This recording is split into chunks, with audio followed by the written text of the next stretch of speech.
History is a blend of fact, interpretation, and imagination.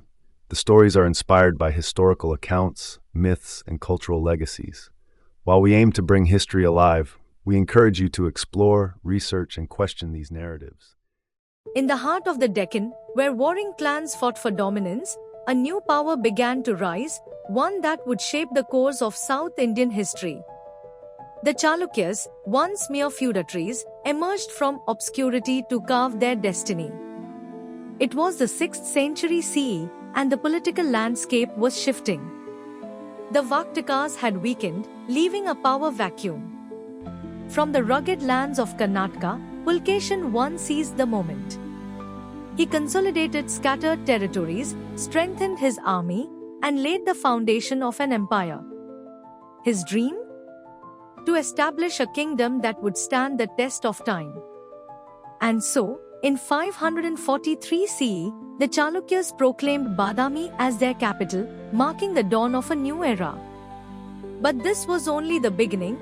The world had yet to witness their true might. Badami, a fortress nestled between towering cliffs, its walls whispering tales of ambition and power. Pulkeshin I knew that to survive in this cutthroat world, he needed an impregnable stronghold. He transformed Badami into a military citadel, a center of administration, and a hub of culture. The grand temples of Badami, carved into the sandstone cliffs, were not just places of worship, they were declarations of dominance. Trade flourished, bringing wealth to the empire. But Pulkeshin I knew that stability came at a cost: war. He expanded his influence, bringing nearby rulers to heel. Yet, his time was short. The true glory of the Chalukyas would not come under him, but under his grandson, Pulkeshin II, a name that would be etched in history. In 609 CE, Pulkeshin II ascended the throne, inheriting not just a kingdom but a battlefield. Enemies lurked in every direction: Palwas in the south, the Kadambas and Alupas in the west, and the powerful Mauryas of Konkan. But Pulkeshin II was not just a king, he was a master strategist. He crushed the Mauryas, subdued the Kadambas, and forced the Latas and Malwas into submission. His greatest victory? The battle against the North Indian Emperor Harsha. When Harsha marched south, believing himself invincible, Pulkeshin met him at the Narmada River and stopped him in his tracks. The Chalukya cavalry shattered Harsha's army, forcing the northern emperor to retreat. With this victory, Pulkeshin II was no longer just a king, he was the lord of the Deccan. But while he looked north, a storm brewed in the south, one that would change everything.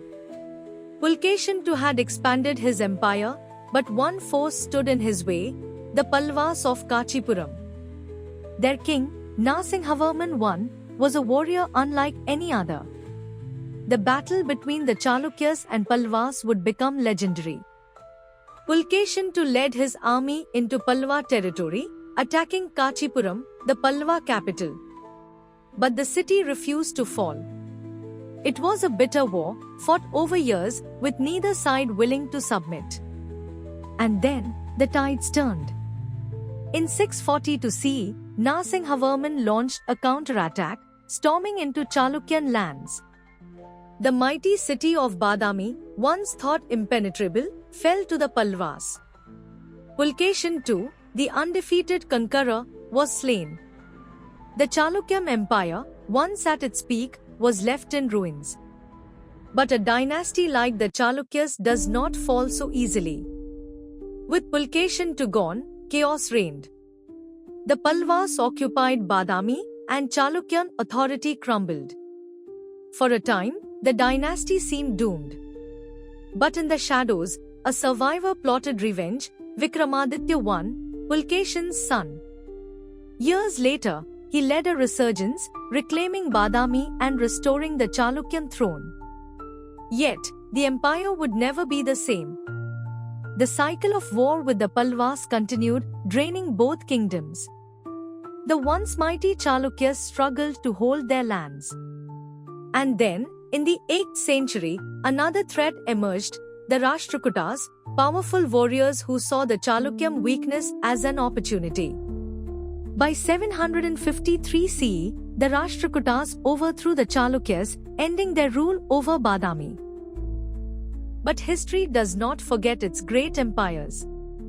The Chalukyas would rise again, not in Badami, but in a new capital, under a new dynasty. The stage was set for the Western Chalukyas of Kalyani. The fall of Badami was not the end of the Chalukyas. From the ashes of their former glory, they rose again, this time, in a new capital, Kalyani. The Rashtrakutas, who had once eclipsed them, crumbled in the 10th century, and from the chaos emerged a warrior, Telapa II. He was no mere prince, he was the heir of Badami's legacy, determined to restore the Chalukyan pride. With swift conquests, he overthrew the Rashtrakutas and seized control of vast territories. Under his rule, the Chalukyas became the masters of the Deccan once more. But Telapa knew that the real challenge lay ahead. The Cholas were rising in the south, and powerful enemies lurked at every border. Kalyani, the new capital, stood as a beacon of hope, but would it withstand the trials of time? Kalyani flourished under the Western Chalukyas, but with power came war. At the heart of these battles stood Someshwara I, a warrior king who would define the Chalukyan struggle. In the 11th century, he faced the might of the Cholas, the rulers of the Tamil lands. The Chalukyan and Chola empires clashed in a war that shook South India. Someshwara I led his armies into the Battle of Koppam, where blood soaked the rivers and the clash of swords echoed for miles. Though the Cholas held their ground, the Chalukyas refused to be subdued. But war was not Someshwara's only legacy. He envisioned Kalyani as a city of culture and grandeur, commissioning majestic temples and monuments. Yet, even the strongest kings must face fate. As his life neared its end, Someshwara saw the storm brewing. The Chalukyan-Chola war was far from over. Then came a ruler unlike any before him, Vikramaditya VI, the greatest of the Western Chalukyas. In 1076 CE, he ascended the throne, bringing an era of unprecedented power. His reign was so monumental that he reset time itself, declaring a new era, the Vikram Samvat. He was a king of both sword and wisdom. While he crushed his enemies in battle, he also nurtured scholars and artists. His campaigns expanded Chalukyan influence, making them the dominant force in the Deccan. He built temples, fortresses, and irrigation systems, ensuring prosperity across his empire. But no empire lasts forever. As Vikramaditya aged, so did the Chalukyan supremacy. New enemies lurked, the Hoslas and the Yadvas, rising powers that sought to claim the Deccan for themselves. The cracks in the empire had begun to show. Warriors may fall, but art endures. The Western Chalukyas were more than conquerors, they were visionaries. Their temples, sculpted with unparalleled finesse, reflected a blend of spirituality and engineering mastery. The Grand Doda Basappa temple in Dambil, with its intricate star-shaped layout, stood as a marvel of geometry. The Kalleshwara temple, dedicated to Shiva, echoed the grandeur of Kalyani Sera. Unlike the earlier Chalukyan style of Badami, their architecture evolved, more refined, more sophisticated. Pillars bore delicate carvings, ceilings depicted celestial scenes, and temple spires soared into the sky. Even as political turmoil brewed, these structures stood as testaments to a golden age, whispering stories of the past.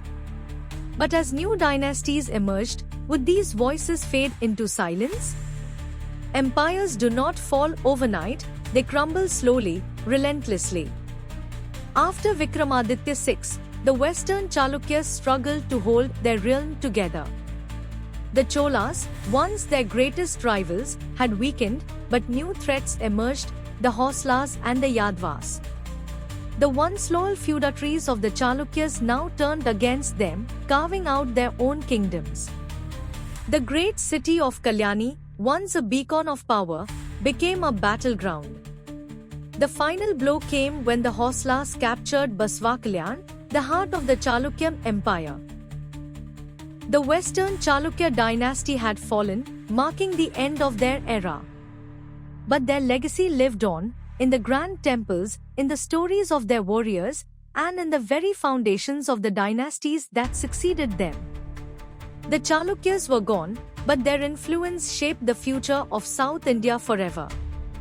As the sun set on Badami, a new dawn rose in Vengi. The Eastern Chalukyas, founded by Kubja Vishnuvardhana, carved their own path, distinct yet tied to their Badami roots. Nestled between the Krishna and Godavari rivers, Vengi became a thriving kingdom, blending Chalukyam valor with Telugu culture. Unlike their western counterparts, these rulers focused on administration and trade, fostering a prosperous economy. The port cities buzzed with commerce, and grand temples stood as symbols of power. But power invites ambition, and soon, new forces loomed on the horizon. Would Vengi stand strong, or would history repeat itself? Power thrives on strategy, and in medieval India, war and marriage were two sides of the same coin. The Eastern Chalukyas and Cholas shared an uneasy bond, sometimes allies, sometimes enemies. Marriage alliances intertwined their bloodlines, yet swords clashed on the battlefield. Rajaraja Chola and his son Rajendra Chola sought to dominate Vengi, using both diplomacy and war. But the Chalukyas were no mere puppets. They maneuvered through the power struggles, forging alliances with Kalyani and resisting complete Chola domination. Yet, as the tides of fate shifted, could Vengi truly remain independent? A storm was brewing, and its name was Rajendra Chola. The Chola emperor, fresh from his northern conquests, turned his gaze to Vengi. His armies marched with ruthless efficiency, razing cities, toppling rulers, and asserting Chola supremacy. The Eastern Chalukyas resisted, but the sheer might of the Cholas was overwhelming. Vengi became a battleground, its rulers caught between submission and survival. Yet, even under Chola overlordship, the Eastern Chalukyas endured, biding their time. Would they ever reclaim their autonomy, or was their fate sealed under the Chola Empire? No dynasty lasts forever. As the centuries passed, the Eastern Chalukyas saw their power wane. The once mighty rulers of Vengi became mere vassals, their fate tied to the Chola Empire. Yet, in the shadows of decline, they planted the seeds of a future empire. Through marriage alliances with the Cholas, a new lineage emerged, one that would rise to change South India forever. Among them was Rajendra Chalukya, whose descendants would give birth to the great Kakatiyas. The Eastern Chalukyas may have faded, but their legacy was far from over. The Chalukyas may have disappeared from the throne, but their imprint on history remains unshakable. From Badami to Kalyani to Vengi, they shaped South India's politics, culture, and architecture. Their art influenced the Hoslas, their administrative policies inspired later dynasties, and their bloodline continued through the Kakatiyas. Even today, the grand temples of Pattadakal, Lakkundi, and Vengi stand as silent witnesses to their greatness. Dynasties rise and fall, but true legacies are etched in stone and memory. The Chalukyas may be gone, but their echoes still shape India's past, present, and future.